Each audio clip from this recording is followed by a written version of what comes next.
시간이 되었습니다. 참사랑교회 새벽 예배를 하나님 앞에 드리도록 하겠습니다. 다 함께 사도신경으로 신앙 고백하시며 하나님 앞에 예배합시다. 나는 전능하신 아버지 하나님 천지의 창조주를 믿습니다. 나는 그의 유일하신 아들 우리 주 예수 그리스도를 믿습니다.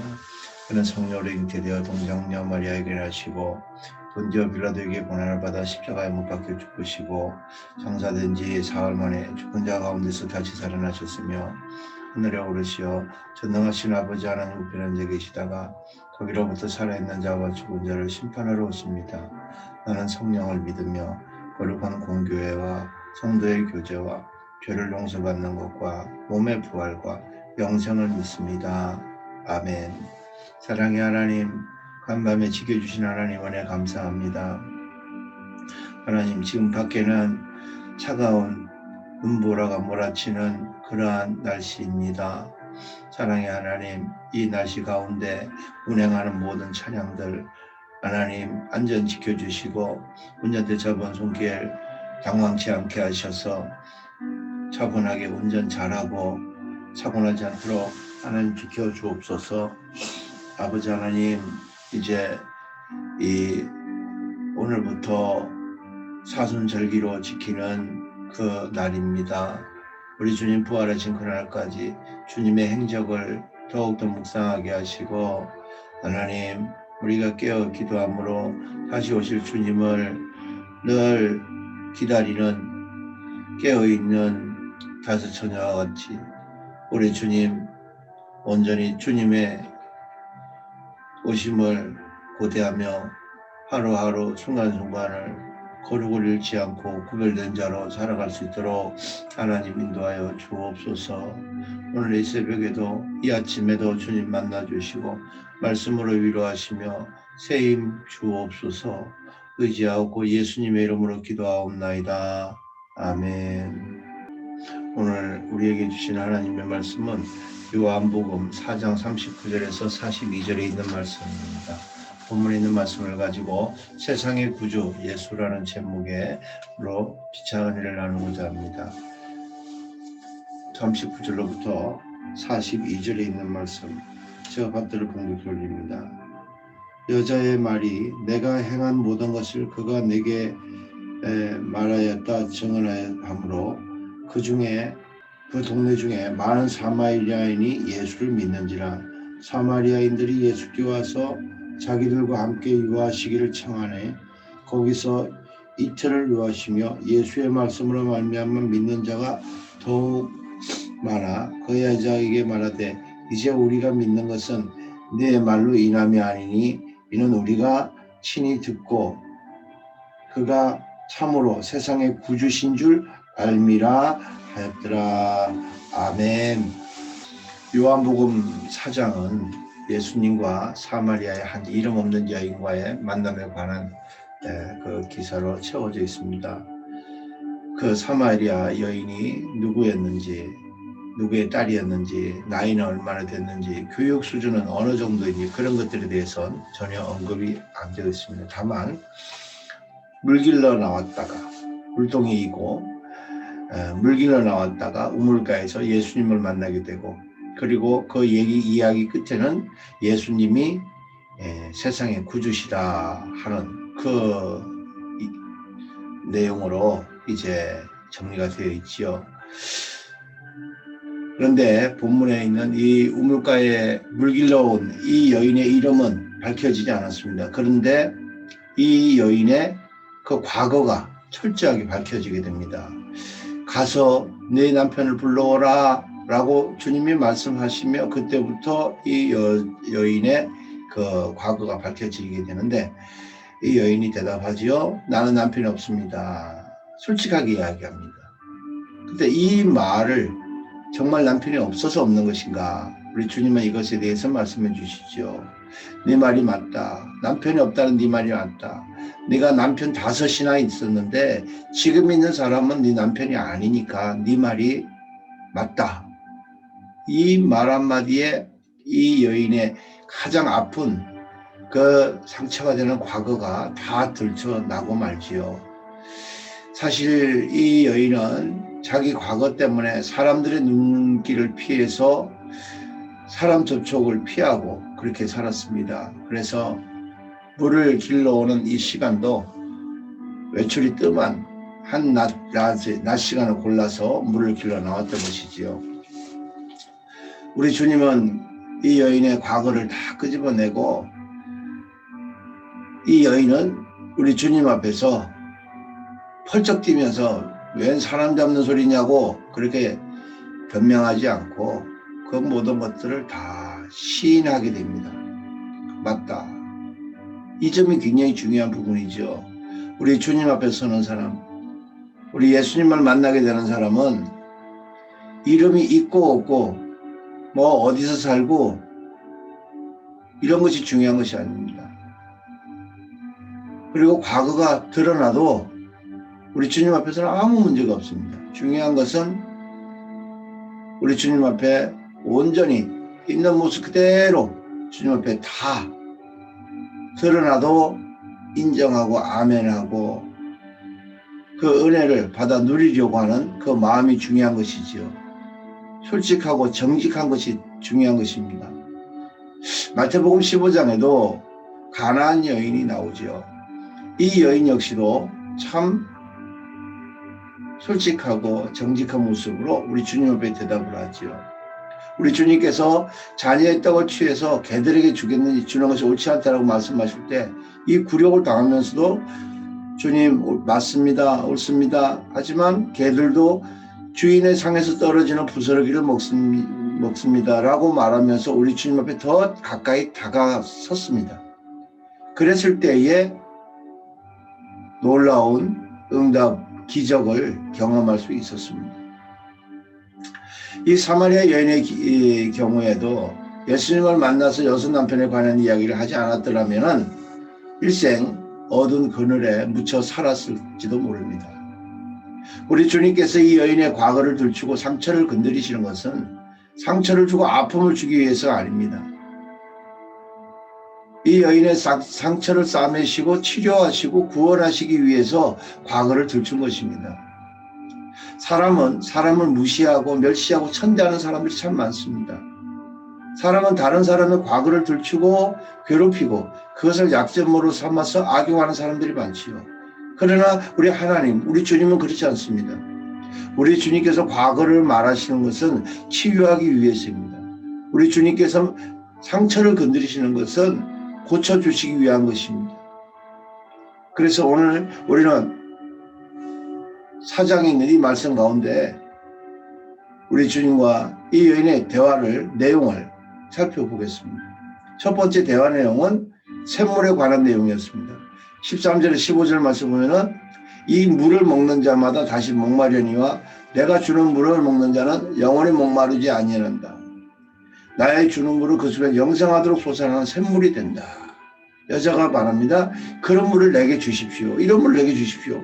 목마르지도 않고 여기 물길로 오지도 않게 해 주십시오 라고 말하지요.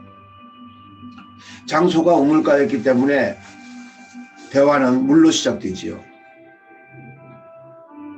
이 물이라고 하는 것은 인생의 가장 기본적인 생활수단입니다. 먹고 또 먹어도 배가 고프지요. 마시고 또 마셔도 갈증이 나지요. 이런 것들이 세상에서 주는 겁니다. 이 단계를 신앙적으로 봤을 때는 가장 초보 단계로 그렇게 볼 수가 있습니다. 이 세상을 살아가면서 먹고 먹어도 또 배고픈 그러한 것들, 마시고 또 마셔도 갈증나는 것들이 이 세상에 있는 것들이지요. 그래서 사람들은 돈을 법니다. 벌고 또 벌고 소유하고 또 소유하고 이제 그만 벌겠다, 이제 그만 가지겠다라고 손을 저으며 만족하는 사람이 과연 얼마나 있을까요? 프랭클린은 이렇게 말합니다. 만족은 가난한 사람을 부하게 만들고 불만은 부한 사람을 가난하게 만든다. 우리가 생각해 볼 수 있는 부분입니다. 바울은 디모데전서 6장 17절에서 정함이 없는 재물에 소망을 두지 말라고 그랬습니다. 정함이 없다는 것은 재물이란 한 곳에 머물러 있는 것이 아니라 언제 어디로 옮겨갈지 모른다는 말입니다. 그럼에도 불구하고 많은 사람들이 공부를 하는 목적, 사업을 하는 목적, 잘 먹고 잘 살고 부자 되는 것, 그 목적을 거기다 두고 있습니다.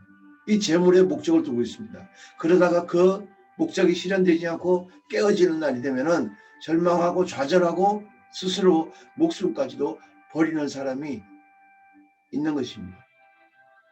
어제도 뉴스에서 코로나19로 사업이 안 되니까 극단적인 선택을 했다고 뉴스에 나오더라고요. 이런 일이 벌어지는 겁니다. 주님께서 그 여인에게 내가 주는 물은 영생하로 솟아나는 샘물이 될 것이다 라고 하자 이 여인은 그런 물을 자기에게 달라고 그렇게 말하죠. 초등학교, 유치원 여기에서 배워야 될 것들이 있습니다. 그것이 무엇입니까? 거기에서 배울 것이 물 마시는 것, 밥 먹는 것, 숟가락질하는 것, 줄 서고 신호등 보고 길 건너는 것, 이런 거 다 유치원, 초등학교에서 이미 다 배우고 익힙니다. 그런데 이 먹고 마시는 것에 대해서 대학에서 가르칩니까? 그렇지는 않지요. 우리 가족은 삶의 차원을, 생각의 깊이를 좀 높였으면 좋겠습니다.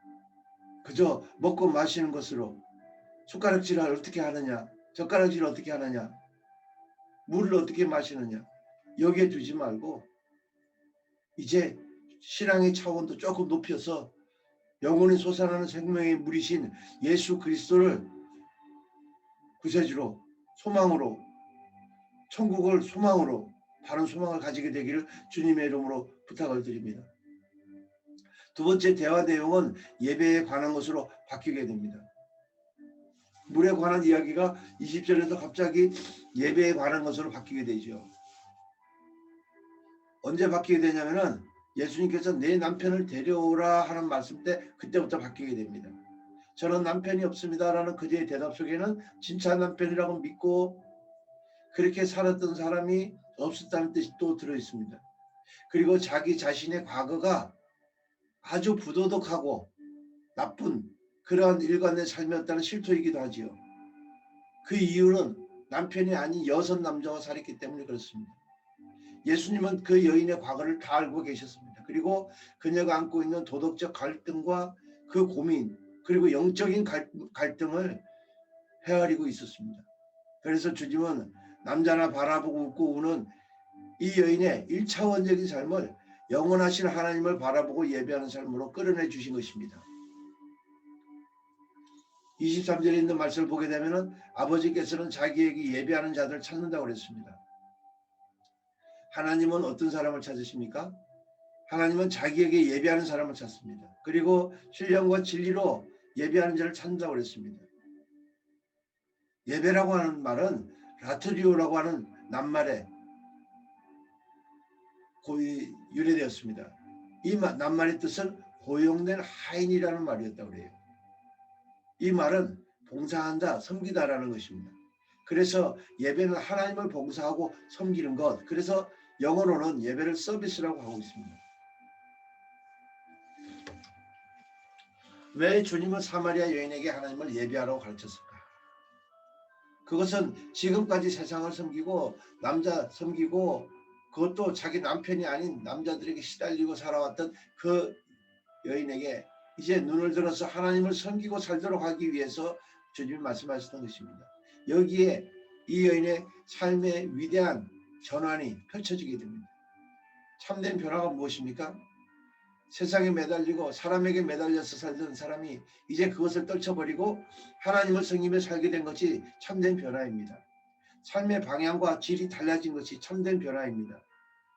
드디어 이 여인은 사람답게 사는 것이 무엇인가를 알게 되지요. 이 변화된 이 여인의 모습을 살펴보도록 하겠습니다. 첫 번째는 이 여인은 물동이를 버려두고 동네로 들어갑니다. 28절에 있는 말씀 보면은 물동이를 버려두고 동네에 들어갔다고 그랬어요. 이 물동이라고 하는 것은 먹고 살기 위한 그녀의 지난 과거였고 어두운 삶의 상징이었습니다. 우리에게 버려야 할 것들과 버려서는 안 되는 것들이 있습니다. 소중한 것, 귀한 것, 필요한 것, 가치 있는 것은 버려서는 안 됩니다. 그러나 해로운 것, 유익하지 않은 것, 나쁜 것들은 과감하게 버려야 됩니다. 물동이를 버려두고 동네로 들어간 이 여인은 우리에게 많은 도전으로 다가옵니다. 진실로 예수를 만난 사람은 어떠한 사람을 만나도 겁날 것이 없고 어떠한 곳에 가도 겁날 것이 없습니다. 물동이를 버려두고 동네로 뛰어 들어가던 그 여인의 모습을 상상해 보십시오. 물을 길러 올 때 그 여인의 발걸음은 무거웠고 괴로웠을 것입니다. 그러나 이제 예수님을 만나고 영원한 샘물이신 예배를 받으실 하나님을 발견하고는 그리스도를 발견하고는 물동이를 과거를 다 문제를 다 던져두고 이제 마을로 돌아가는 이 여인의 발걸음은 가볍고 어깨는 덩실거렸을 것이고 입에서는 노래가 흘러나왔을 것입니다. 하나님을 찬양하며 달려갔을 것입니다. 그리고 그의 눈에는 감격의 눈물도 맺혀 있었을 것입니다. 이 이야기는 오늘 이 여인의 이야기가 아니라 바로 나 자신의 이야기라야 합니다. 바로 이 감격 있게 찬 이 모습이 바로 우리의 모습이어야 된다는 것입니다. 이 여인의 변화된 모습, 그 속에 이 여인은 예수가 그리스도이심을 선포하고 증거했다고 되어 있습니다. 29절을 보면은 나의 행한 모든 일을 내게 말하는 사람은 누구냐? 바로 이는 그리스도가 아니냐. 와 보라 이는 그리스도가 아니냐라고 했습니다. 이 여인의 간증과 증거 때문에 39절에 있는 말씀을 보면 많은 사마리아인이 예수를 믿게 됐다고 그러죠. 그러나 더 중요한 것은 42절에 있는 말씀입니다. 예수를 믿게 된 사마리아인들이 이 여자에게 말합니다. 우리가 믿은 것은 네 말을 인함이 아니다. 이런 우리가 친히 듣고 그가 참으로 이 세상의 구주신 줄을 알게 되었다라고 말하죠. 예수님은 그날 우물가에서 죄 많은 여인에게 엄청난 사건이 일어나게 하셨습니다. 그리고 사마리아 동네에도 사건이 터지게 했습니다. 예수를 바라보고 믿는 것이 진짜입니다. 물동이를 버리게 하신 것도 그토록 저주스럽던 동네로 뛰어 들어가게 하신 것도 눈에서 펑펑 눈물이 쏟아지게 하신 것도 예수님이었습니다. 사마리아 사람들이 줄 서서 예수를 믿게 된 것도 예수님 때문이었습니다. 누구 때문에 교회 다닌다, 누구 때문에 예수 믿는다 하지 말고 예수님을 만나시기 바랍니다. 예수님을 만나서 이번 사순절 기간 예수님의 걸어가신 그 행적을 따라가며 우리 주님에 대해서 더 많이 알고 하나님의 전지전능하심 앞에서 죄인된 나 같은 죄인 구원하신 그 은혜에 감사하며 감격의 눈물을 쏟으며 주님 나도 우리 주님 닮아가는 자로 살아가게 하옵소서. 나도 영원히 목마르지 않는 샘물이 내 안에서 솟아나게 하옵소서. 나도 우리 하나님을 신령과 진리로 예배하는 그 예배자가 되게 하옵소서. 또한 이렇게 하나님 앞에 고백합시다. 주님 어떠한 상황과 어떠한 고통, 환난, 역경이 닥친다 할지라도 주님을 예배하는 예배자로 살아가겠습니다. 주님 동행하여 주옵소서. 아멘. 기도하겠습니다. 사랑의 하나님 감사합니다. 아버지 하나님 우물가에 물길로 왔던 이 여인처럼 세상의 헛된 것을 바라보고 살아왔던 많은 시간들이 있었음을 고백합니다. 그러다 우리 주님을 만나고 우리 주님의 인도하심을 따라 살아갑니다. 아버지 하나님 주님을 만난 감격 식지 않게 하시고 특별히 이번 사순절기 동안 우리 주님을 더욱더 경배하며 예배하는 자로 살아가게 하시고 주님이 가신 그 십자가의 길 또한 부활의 영생의 그 길을 우리 주님 따라갈 수 있도록 인도하여 주옵시며 우리 주님과 동행함으로 빛과 소금의 역할을 잘 감당케 하옵소서. 오늘도 지켜주실 우리 주님 하루의 첫 시간을 주님께 드리오니 주님 훈명하시고 저희의 삶이 오직 우리 주님 은혜 안에서 오늘을 이루게 하옵소서.